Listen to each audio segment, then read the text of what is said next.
Welcome back to my channel. ഇന്നത്തെ വീഡിയോയിൽ നിങ്ങളുമായിട്ട് ഷെയർ ചെയ്യുന്നത് ചിക്കൻ നിർവാണയുടെ റെസിപ്പിയാണ്. അപ്പോൾ നിങ്ങൾ ഈ രീതിയിൽ ട്രൈ ചെയ്തിട്ടില്ലെങ്കിൽ എന്തായാലും ഈ രീതിയിൽ ഒന്ന് ട്രൈ ചെയ്ത് നോക്കുക. നെക്സ്റ്റ് ടൈം ചിക്കൻ മേടിക്കുമ്പോൾ എന്തായാലും ട്രൈ ചെയ്ത് നോക്കുക. ഇഷ്ടമാണ്ടിരിക്കില്ല. പിന്നെ ഗസ്റ്റ് ഒക്കെ വരുമ്പോൾ ഒന്ന് ട്രൈ ചെയ്ത്. ഒത്തിരി ഗ്രേവി ഉള്ള കറിയല്ലത്. വേണമെങ്കിൽ നിങ്ങൾക്ക് കുറച്ചും കൂടി ഗ്രേവി ആക്കാം, പക്ഷെ ഇങ്ങനെ കഴിക്കുന്നതാണ് ടേസ്റ്റ് കേട്ടോ. അതിന് വേണ്ടിയിട്ട് കുറച്ച് വെളുത്തുള്ളി, പച്ചമുളക്, ഇഞ്ചി, ചെറിയ ഉള്ളി, പിന്നെ അതുപോലെ തന്നെ മല്ലിയുടെ ഇല, വലിയ ജീരകം, ചെറിയ ജീരകം, പിന്നെ തൈരാണ് വേണം. നല്ല കട്ടിപ്പുളിയില്ലാത്ത തൈര്. ഇതെല്ലാം കൂടി മിക്സിയുടെ ജാറിലിട്ടിട്ട് പേസ്റ്റ് പോലെ ഒന്ന് അരച്ചെടുക്കുക. ആവശ്യത്തിന് ഉപ്പും കുറച്ച് മഞ്ഞൾപ്പൊടിയും കൂടി ഇട്ട് കൊടുക്കുക. മഞ്ഞൾപ്പൊടി അവസാനം ഇട്ടാലും മതി കേട്ടോ. ഞാൻ ഇടാൻ മറന്നതാണ്, അരയ്ക്കുന്ന സമയത്ത് ഇടാൻ മറന്നതാണ്. തൈര് മുൻപേ ഇട്ടിട്ട് അടിക്കരുത്, ഒത്തിരി ലൂസായി പോവും. അപ്പൊ അവസാനം മിക്സിയിൽ എല്ലാം അടിച്ചു കഴിഞ്ഞതിന് ശേഷം ജസ്റ്റ് ഒന്ന് പൾസ് മോഡിൽ ഇട്ടിട്ടൊന്ന് ആക്കിയാൽ മതി. എന്നിട്ട് ചിക്കനിൽ ഒന്ന് മാരിനേറ്റ് ചെയ്ത് വെക്കുക. ഒരു അരമണിക്കൂർ റെസ്റ്റ് ചെയ്യാൻ വെക്കാം. പിന്നെ ചിക്കൻ ഒന്ന് ഫോർക്ക് കൊണ്ട് കൊത്തിക്കൊടുത്താൽ ഉള്ളിലേക്ക് നന്നായിട്ട് മസാല പിടിക്കും. അതുപോലെ തന്നെ നമുക്ക് ടൈം ഉണ്ടെങ്കിൽ ഫ്രീസറിലല്ല, താഴത്തെ തട്ടിൽ ഒരു അരമണിക്കൂർ വെച്ചാൽ മതി. അപ്പൊ പെട്ടെന്ന് തന്നെ മസാല പിടിക്കും. സമയം ഉണ്ട് വെച്ചെങ്കിൽ അതിനനുസരിച്ച് വെച്ചോളൂ. പക്ഷെ ഒരു അരമണിക്കൂർ എന്തായാലും വെക്കണം കേട്ടോ. നന്നായിട്ട് മാരിനേറ്റ് ചെയ്ത് വെക്കാം. അല്പം കുരുമുളക് പൊടിയും കൂടി ഇടുക. പിന്നെ നിങ്ങൾക്ക് പച്ചമസാല ഇഷ്ടമില്ലെങ്കിൽ നിങ്ങൾക്ക് ഈ സമയത്ത് വേണമെങ്കിൽ കാശ്മീരി മുളക് പൊടി ആഡ് ചെയ്യാവുന്നതാണ്. ഇഷ്ടമുണ്ടെങ്കിൽ അങ്ങനെ ചെയ്യാം. അപ്പൊ ഞാൻ ചെയ്യുന്നില്ല. രണ്ടിലും ചെയ്ത് നോക്കിയിട്ടുണ്ടായിരുന്നു കാശ്മീരി മുളക് പൊടി. പക്ഷെ അതിനേക്കാളും ഒന്നും കൂടി എനിക്ക് ഇതാണ് ഇഷ്ടപ്പെട്ടത് കേട്ടോ. അതുകൊണ്ടാണ്. കുഴപ്പമൊന്നുമില്ല, ഒന്ന് ട്രൈ ചെയ്ത് നോക്കി നോക്കും ഏതായാലും. അപ്പോൾ ഒരു അരമണിക്കൂർ നന്നായിട്ട് മാരിനേറ്റ് ചെയ്തിട്ട് അരമണിക്കൂർ റെസ്റ്റ് ചെയ്യാൻ വെക്കുക. അപ്പോൾ ചെറിയ പീസിൽ നിങ്ങൾക്ക് ഇത് ഉണ്ടാക്കാം, ബോൺലെസ്സിലൊക്കെ ഉണ്ടാക്കാം കേട്ടോ.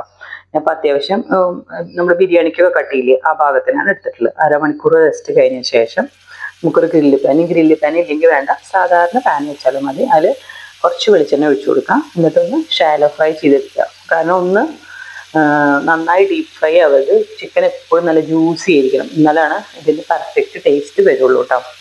പിന്നെ സാധാരണ പേന അല്ലെങ്കിൽ ഇരുമ്പിൻ്റെ ചീനിച്ചിട്ട് വെക്കുക. അപ്പം നമ്മളെപ്പോഴും സിമ്മ് മെയിൻറ്റെയിൻ ചെയ്യണം. സിം ടു ലോ എപ്പോഴും ഇങ്ങനെ മീഡിയം ടു സിമ്മ് എപ്പോഴും മെയിൻറ്റെയിൻ ചെയ്തിട്ട് വെക്കുക. ഫുൾ ഹൈ ഫ്ലെയിമിൽ ഇടരുത്. അപ്പോൾ ചിക്കൻ എന്താ വെച്ചാൽ പുറമൊക്കെ ഹാർഡായി പോവും. നമുക്ക് നല്ല ജ്യൂസി ആയിട്ടുള്ള ചിക്കനാണ് വേണ്ടത്. ഞാൻ എൻ്റെ ചിക്കൻ എല്ലാം കൂടി ഇതിൽ കൊള്ളുന്നത്. അപ്പോൾ ആദ്യം കുറച്ച് ചൂടിൽ വെക്കുക, പിന്നെ മറച്ചിട്ടിട്ട് വീണ്ടും ഒന്ന് സിമ്പിളാക്കിയിട്ട് വെക്കുക. ഏകദേശം 20 മിനിറ്റോളം നമുക്ക് ഈ ചിക്കന്, എനിക്ക് വന്ന ടൈം കേട്ടോ 20 മിനിറ്റ്. കാരണം ആദ്യം ഞാനൊരു 5 മിനിറ്റ് ആകുമ്പോൾ രണ്ടും മറിച്ചിട്ട് കഴിഞ്ഞു. പിന്നെ അത് കഴിഞ്ഞിട്ട് വീണ്ടും 5 മിനിറ്റിൽ മറിച്ചിടും. അങ്ങനെ 20 മിനിറ്റിലാവുമ്പോൾ എൻ്റെ ചിക്കൻ പെർഫെക്റ്റ് ആയിട്ട് വെന്ത് കഴിഞ്ഞു. അപ്പോൾ മസാല ബാക്കി ഉണ്ടെങ്കിൽ വേറെ ഒരു പാത്രത്തിൽ ഒന്ന് വേണമെങ്കിൽ കുറച്ച് വെളിച്ചെണ്ണ ഒഴിച്ചിട്ട് ആ മസാല ഒന്ന് മൂപ്പിക്കുക. ഒത്തിരി മസാല അരച്ചതിൽ ബാക്കി ഉണ്ട് വെച്ചെങ്കിൽ എല്ലാം കൂടി ഇതിലിട്ട് ചിലപ്പോൾ അടിയൊക്കെ കരിഞ്ഞു പോകാനുള്ള ചാൻസ് ഉണ്ട്. ഈ നിർവാണയുടെ റെസിപ്പി കറക്റ്റായിട്ട് ഞാൻ ഷെഫ് പിള്ളയുടെ ഫോളോ അപ്പ് ചെയ്തെടുത്തല്ല, കുറച്ചൊക്കെ എൻ്റെ രീതിയിൽ മാറ്റം വരുത്തുന്നത്. ഇപ്പോൾ ഒരു ചെമ്മീൻ നിർവാണയുടെ റെസിപ്പി വൈറലായല്ലോ, അപ്പോൾ അതും കൂടി മിക്സ് ചെയ്തിട്ടാണ് ഞാൻ ഉണ്ടാക്കി നോക്കും. അപ്പോൾ അങ്ങനെ ഉണ്ടാക്കി നോക്കുമ്പോൾ നല്ല ടേസ്റ്റ് ഉണ്ട്. നിങ്ങളൊന്ന് ഇതേപോലെ ഒന്ന് ഉണ്ടാക്കിയിട്ടില്ലെങ്കിൽ ട്രൈ ചെയ്യാം. പിന്നെ ഉണ്ടാക്കി നോക്കണവരെ ഒന്ന് ജസ്റ്റ് ഒരു പ്രാവശ്യം ചിക്കൻ വരുമ്പോൾ കുറച്ച് ബോൺലെസ് പീസസ് ഇങ്ങനെ ഉണ്ടാക്കി നോക്കി വെക്കും. എന്തായാലും നല്ല ടേസ്റ്റ്. നമുക്ക് ഗസ്റ്റൊക്കെ വരുമ്പോൾ നമുക്ക് കൊടുക്കാവുന്നതാണ്. ഇത് ചപ്പാത്തി പൊറോട്ടയുടെ കൂടെയൊക്കെ ഭയങ്കര ടേസ്റ്റാണ് കേട്ടോ. നമുക്കിങ്ങനെ എന്താ പറയുക, ഈ സമയത്ത് നമുക്ക് കുറച്ച് ബട്ടർ ഇട്ട് കൊടുക്കാം കേട്ടോ. ഞാൻ ഇട്ട് കൊടുത്തില്ല, എൻ്റെ കയ്യിൽ ഉണ്ടായിരുന്നില്ല ബട്ടർ. നെയ്യ് ഒഴിക്കരുത്, ബട്ടർ ഉണ്ടെങ്കിൽ ബട്ടർ ഇട്ട് കൊടുക്കുക. അപ്പോൾ എന്താ വെച്ചെങ്കിൽ നല്ല വല്ലാത്തൊരു ഫ്ലേവർ വരും. അപ്പം അതുകൊണ്ടാണ്. അപ്പോൾ ഉണ്ട് കൈ അവൈലബിൾ ആണെങ്കിൽ ഇട്ട് കൊടുത്തോളൂ. നല്ലൊരു ഫ്ലേവർ, ടേസ്റ്റ് നല്ല കൂടും ചെയ്യും. അതായത് വെളിച്ചെണ്ണ ഒഴിച്ചതിന് ശേഷം നമ്മൾ വെച്ച് കിട്ടൂല, അപ്പം ഇട്ട് കൊടുത്താൽ മതി. ഫസ്റ്റ് തന്നെ ഇടണ്ട, അപ്പോൾ കരിയാൻ ചാൻസ് ഉണ്ട്. ഇതൊക്കെ ഞാൻ ആദ്യമായിട്ട് പരീക്ഷിക്കുന്നവരാരെങ്കിലും ഉണ്ടെങ്കിൽ ഇച്ചിരി പറഞ്ഞതാണ്, അല്ലാതെ നല്ല കുക്ക് ചെയ്യുന്ന ആൾക്കാരെ ഉദ്ദേശിച്ച് പറഞ്ഞതല്ല. ഫസ്റ്റ് ടൈമൊക്കെ കുക്ക് ചെയ്യുമ്പോൾ നമുക്കൊരു ബട്ടറൊക്കെ ഇട്ട് കൊടുത്തിട്ട് പ്രശ്നമാക്കണ്ടെന്ന് വിചാരിച്ചിട്ട് പറഞ്ഞതാണ്. അപ്പോൾ 20 മിനിറ്റ് കൊണ്ട് എൻ്റെ ചിക്കൻ ഇങ്ങനെ ചുങ്ങി റെഡി ആയിട്ട് നന്നായിട്ട് വെന്തിട്ട് ഈ രീതിയിലാണ് കേട്ടോ നമുക്ക് കിട്ടേണ്ടത്. പിന്നെ മറ്റൊരു പാൻ വെക്കാം. ഇപ്പം ഈ നമ്മൾ ഉണ്ടാക്കിയ പാനിൽ തന്നെ നമുക്കിത് ചെയ്യാം. പക്ഷേ ഈ ഗ്രില്ല് പാൻ ആയതുകൊണ്ട് തന്നെ നമുക്കിതിൽ അടി കരിഞ്ഞു പിടിക്കും. കാരണം അതിന് ഇങ്ങനെ ഇതല്ലേ, അപ്പോൾ ചൂടിട്ട് പറ്റില്ല. അപ്പം അതുകൊണ്ടാണ് ഞാൻ വേറൊരു പാനിൽ വാഴയില വെച്ചിട്ട് ഇതാക്കി. ഇനി വാഴയില ഇല്ലാത്തൊരു ഇത് തീർച്ചയായിട്ടും ഉണ്ടാക്കണം. വാഴയില അപ്പോൾ സ്കിപ്പ് ചെയ്തോളൂ. നമ്മൾ ഇങ്ങനെ ആക്കിയ ചിക്കനിലേക്ക് 2ാം പാലാണ് ആദ്യം ഒഴിക്കുന്നത്.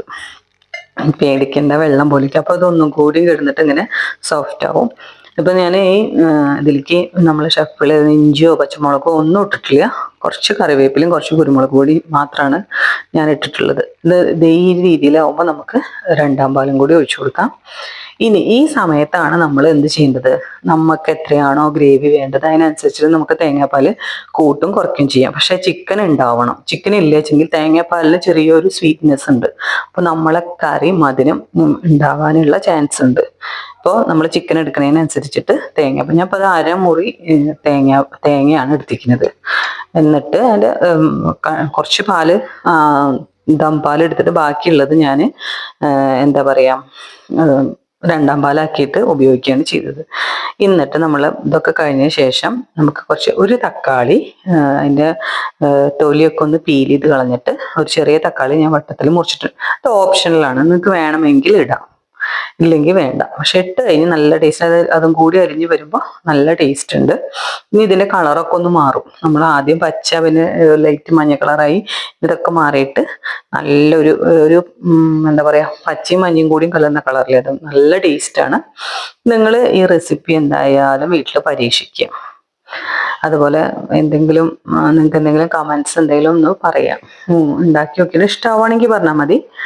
സക്സസ് ആയി നിങ്ങൾ ഉണ്ടാക്കി നോക്കിയിട്ടെങ്കിൽ പറയാം.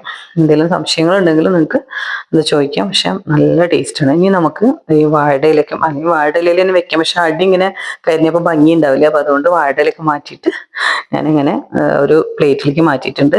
ഇതേപോലെ കുറുകിയിരിക്കണം. അതിൻ്റെ മുകളിൽ നല്ല എന്താ പറയുക നല്ല കട്ടി ഗ്രേവിയാണ്. അപ്പോൾ പറയും ഇതിപ്പോൾ ഉണ്ടാക്കിയിട്ട് 2-3 ദിവസമായി, പക്ഷെ അപ്പം തന്നെ പറയുമ്പോൾ വായിൽ വെള്ളം വരെ അത്രയും ടേസ്റ്റ് കേട്ടോ. അപ്പോൾ മസ്റ്റ് ട്രൈ ആണ്. ഒരു പ്രാവശ്യമെങ്കിലും നിങ്ങളിത് ട്രൈ ചെയ്യണം. Okay, thank you.